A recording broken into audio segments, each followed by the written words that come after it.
Examples from section 6.6.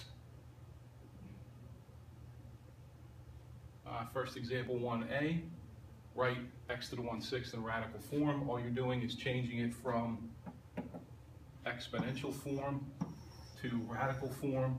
So the 1/6 is the sixth root. The denominator is always the root, so that goes into the root, and it's x to the first. You don't need to write the 1, so it's the sixth root of x. Right, so rational form to radical form, and then 1b, right, for the fourth root of z in exponential form is just making the root an exponent. So z is to the first inside the parentheses. That's why the 1 is the numerator, the 4 becomes the denominator under the 1, and then the root symbol goes away. Example 2, evaluate. Now evaluate is different than simplify. Evaluate means get the answer. Simplify just means take it down to its most simple form. 81 to the negative 1/4. Okay, negative exponents always move something into the denominator. There's nothing here without the negative exponent, so there's a 1 above it. 81 to the 1/4 as a root is the fourth root of 81, so all of these should have a 1 above it. And two ways you can look at breaking down the 81. You can break down the 81 into 9 squared, so then 9 squared is 3 squared squared, and 3 to the 4th. Or you can recognize right away that 81 is 3 to the 4th. And why do you want to get it to the 4th? Because it's a fourth root. The fourth root cancels out the exponent of the 4. So the fourth root and the 4 cancel to leave just 3. The fourth root and the 4 cancel to leave just 3. As a radical expression, the 81, again, the 81 is either, and still that should have a 1 over them. All of them should have a 1 over top, so the answer is 1/3. The answer is 1/3. That should have a 1 over it and a 1 over it. So you can break the 81 into 9 squared, or you can break the 81 into 3 to the 4th, whichever one you see. It works a little easier with the rational exponent because you could just multiply the exponent inside to the exponent outside. With roots, you have to get it to the same exponent so that they cancel. In some way, you have to do that. So 2 times 1/4 is 2/4, and 4 times 1/4 is 1, so it's a lot quicker if you do it that way. 2/4 is 1/2. 1/2, the 1/2 exponent is the same thing as the square root. So that's just saying the square root of 9, which is 3.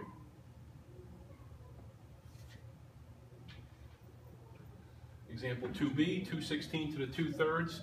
As a root, you can look at it two different ways. So the left side here is looking at it as a root.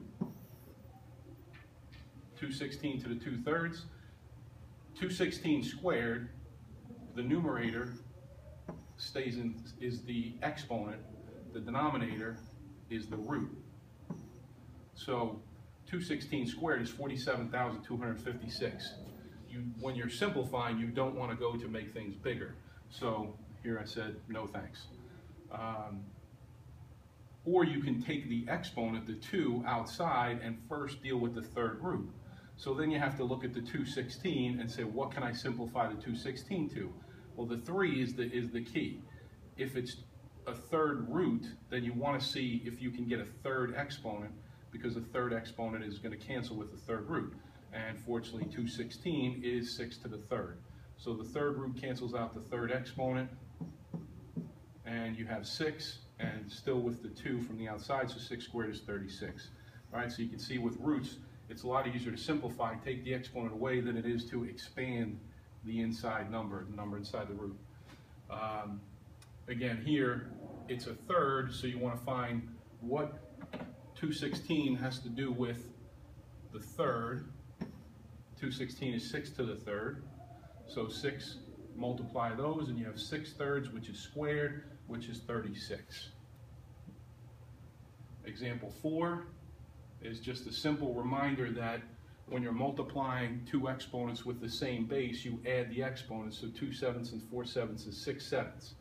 Now that comes into play when you have to rationalize a denominator like we do here with example 4b. All right, 4b is b to the negative 5/6.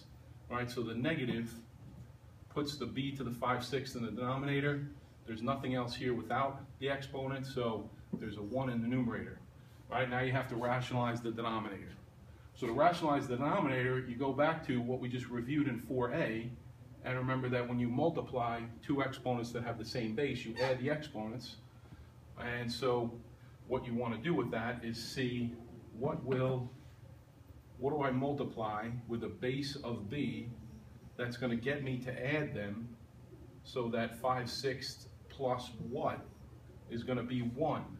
That's making the denominator a rational number. That's rationalizing the denominator. So then you're going to add the 5/6 and the 1 because they have the same base, just like what we did in example 4a. 5/6 and 1/6 is 6/6. And that's b to the first because 6/6 is a 1. You have to multiply the numerator and the denominator by the same thing, and 1 times b to the 1/6 is b to the 1/6. So that just stays the numerator, and that's the rationalized denominator answer. Example 5a. It's given as a root, so simplify the root as best you can. 27 is 3 to the third. The fourth root of 3 to the third does not simplify. So to keep simplifying, you want to change to a rational exponent. You got a square root of 3 on the bottom. So 3 to the third, the fourth root, becomes a 1/4 exponent. So that's 3 to the 3/4. And then 3 to the 1/2. The reason you want to change these is because now they have the same base. And when two exponents have the same base and you're dividing them, you subtract the exponent. So 3 to the 3/4 minus 1/2, you need a common denominator. So 3/4 minus 1/2, common denominator is 3/4 minus 2/4, so that's 3 to the 1/4 simplified. And example 5b, the third root of 64 is z to the 6th. That is a z, not a 2. So the third root, as the third root, you want to try to get whatever you can in here to a third exponent because the third exponent cancels out the third root. This third exponent only cancels out the third root with the second term. So the third root cancels out, the z squared then comes outside of the root symbol. And then you have 8 squared, 64 is 8 squared. Maybe you can find something better that 64 is going to be. And 64 is also 2 to the 6th. If you saw that earlier, it would simplify or quicken the simplification process. So we have the z squared on the outside and the third root of 8 squared. The third root of a square, that doesn't help. So you got to do something else with the 8, and that's when we want to see that 8 is 2 to the third, which makes it 2 to the 6th.